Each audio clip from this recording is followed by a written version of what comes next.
syndic de copropriété, donc c'est bien l'agence Foncia Seine-Ouest. Donc on a repris la gestion de cette résidence. Alors pour nous, la rénovation énergétique, c'est pas quelque chose qui nous a fait peur, parce que même en interne et en externe, nos gestionnaires de copropriété sont formés pour effectivement traiter ce genre de sujet. Au-delà d'être passionnant, il faut qu'on soit formé pour accompagner au mieux et être force de proposition aussi à nos copropriétés. C'est beaucoup de pédagogie, beaucoup de réunions, que ce soit dans nos locaux, directement sur les résidences, inviter tous les intervenants, parce que nous on n'est pas non plus sachants, mais on s'informe et bien s'entourer. Je pense que c'est vraiment la clé d'une rénovation globale réussie. Donc ici, nous sommes sur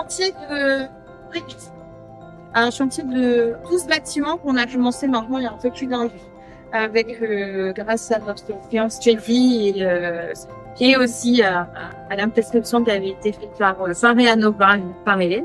Ici, on a en tout 13 bâtiments. Vous allez pouvoir voir des bâtiments qui sont déjà terminés, d'autres bâtiments qui sont en cours, d'autres qui n'ont pas encore été du tout commencés.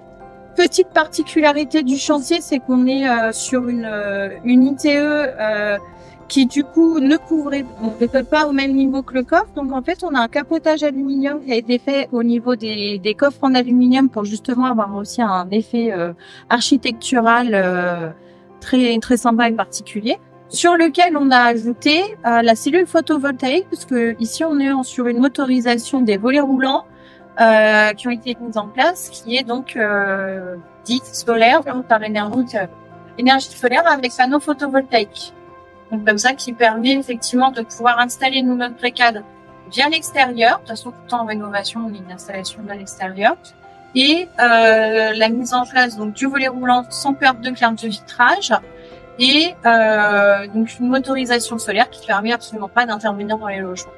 Donc pas de nuisance, pas besoin de prendre un rendez-vous avec les propriétaires qui sont présents. En fait, on s'aperçoit, nous, les entreprises, qu'un des sujets les plus clivants dans une propriété, c'est les volets. La partie des volets, c'est forcément à l'unisson, soit tout le monde change, soit personne change. Dans les systèmes qui existent, il y en a deux. Il y a les persiennes classiques, et puis il y a les volets roulants. La première chose à savoir, c'est est-ce qu'on isole les baies, dans les tableaux, ou on n'isole pas. Normalement, c'est 5% des pertes. Généralement, on change les volets que lorsqu'on isole les baies. Le problème des persiennes, une fois qu'on a isolé les baies, c'est que, en fait, on peut plus voir, parce qu'on a fait un débord de 4-5 cm, enfin de 3 cm sur chaque côté, donc c'est compliqué. Donc on met des volets roulants. Mais ça vient obstruer quand même la partie haute de toutes les fenêtres. C'est pour embêtant, vous perdez quand même ça de luminosité. Ce système, il est, moi je le trouve top. C'est un précade, vous isolez tout le précade, et puis vous avez les volets à l'unisson, et les volets vont se mettre au-dessus de la menuiserie. L'idée, c'est d'avoir une ligne de planning, une ligne de budget, un seul interlocuteur, une seule entreprise responsable des travaux pour tout ce qui est autour de la fenêtre. Quand on regarde les audits énergétiques, généralement, on est sur des déperditions minimum de 5%, ouais, c'est ça. Ça peut monter bien plus quand on voit la caméra thermique. Ouais, bien sûr. Moi, je trouve dramatique, comme vous disiez tout à l'heure, quand on rentre un échafaudage, qu'on fait une RDTE, qu'on prévoit pas les remontées de tableaux isolés, avec pour aller chercher vraiment la performance. Ça va dans le sens des recommandations du CSTB, qui disent qu'il faut utiliser à bon escient les gisements d'économie d'énergie. Donc à partir du moment où on paye un échafaudage, qu'on a de la main-d'œuvre sur place, autant mettre une épaisseur d'isolant convenable, voire un peu plus que ce que la réglementation impose. Autant tirer le truc vers le haut en se disant voilà, je veux augmenter aussi ma luminosité, comme vous disiez. Quand on met un coffre sous un toit, on perd jusqu'à 25 cm de luminosité sur le logement, ce qui est dramatique. Donc, et c'est vrai que le volet, c'est du privatif à la base. Le précade Alpac, ce qu'il amène, si vous voulez, c'est un facilitateur aussi pour un accélérateur pour les travaux. C'est toujours compliqué d'homogénéiser une façade qui est hétérogène, qui a évolué avec son temps, avec des menuiseries différentes, des volets différents. Et d'arriver dans le cas d'une réno et dire on va tout homogénéiser, c'est compliqué. Le précade, l'avantage, c'est vu qu'on rend tout invisible, le coffre comme les coulisses, ça permet d'amener une rapidité. Avec le système Alpac, il y a une durée qui est raccourcie entre le temps où on enlève les occultations d'origine pour mettre les nouvelles occultations.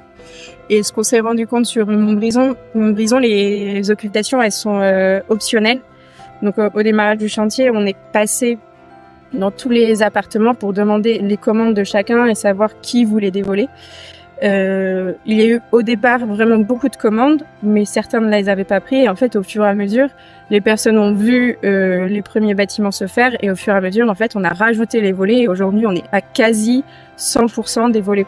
On a été assez ravis de pouvoir accompagner cette copropriété et que le projet référence soit voté pour avoir cette qualité esthétique et cette qualité aussi au niveau de l'espace des balcons qu'on a pu vraiment travailler avec le carrelage, les brise-soleil horizontales et verticales. On a vraiment ça a permis vraiment de travailler ces balcons. Il y a 5 lots. Donc la façade avec tout ce qui est occultation, serrurerie, ITE, et je en oublie, non, je crois que c'est tout, et qui s'occupe de toutes les installations de chantier. Les menuiseries, donc on change toutes les menuiseries qui sont en simple vitrage pour les changer en double vitrage, donc c'est de l'intérêt collectif à voter. L'étanchéité, on refait toutes les toitures en étanchéité. Chauffage, on refait la chaufferie avec des nouvelles chaudières. Et la ventilation. On a des équerres qui sont positionnés au niveau de l'appui de fenêtre avec la pente de pente, qui sont déjà précommandés sur les équerres. Là, on a l'appui de fenêtre qui vient en butée, donc sur le dormant bas de la menuiserie. Alors, là, on les a pas. Normalement, on a 2 équerres des Rogerbo qui en montent de chaque côté, sur lesquels on a une engravure à l'intérieur des tableaux pour que ça vienne se clipser dessus directement. Donc la forme de pente étant faite, les retours d'angle étant préparés, on peut poser les tableaux.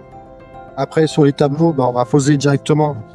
Alors, imaginons, voilà, se positionner le tableau ici. Donc, on a toujours le retour ambiantolé qui va être intégré. La coulisse qui est invisible, qui dépasse quasiment pas. Donc, les prédispos sont faites. Là-dessus, du côté des tableaux, on a un renfort métallique qui est positionné, sur lequel on vient positionner une équerre pour régler justement les variations de cote, les choses comme ça. Donc, c'est des trous à houblon. C'est des équerres à houblon, donc ça permet de régler plus facilement. Et là-dessus, on vient directement clipser le coffre.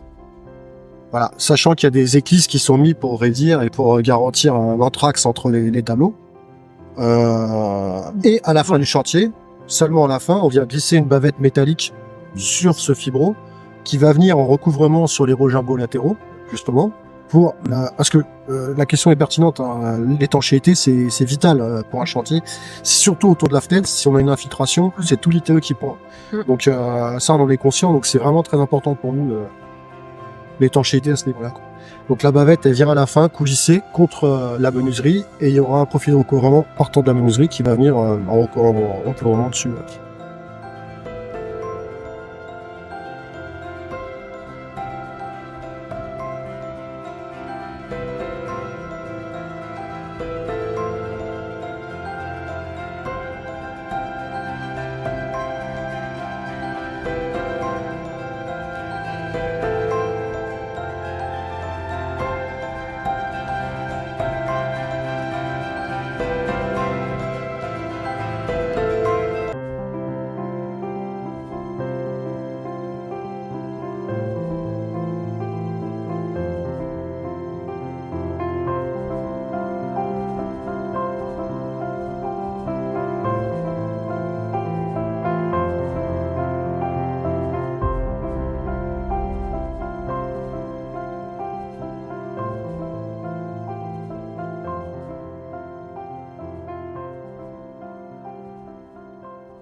Je suis Cécile Albini, je suis la présidente du conseil syndical de la résidence Montbrison à Reveil-Malmaison, et on a entamé ce projet de rénovation énergétique qui a été voté en novembre 2021. Aujourd'hui, les travaux sont en cours.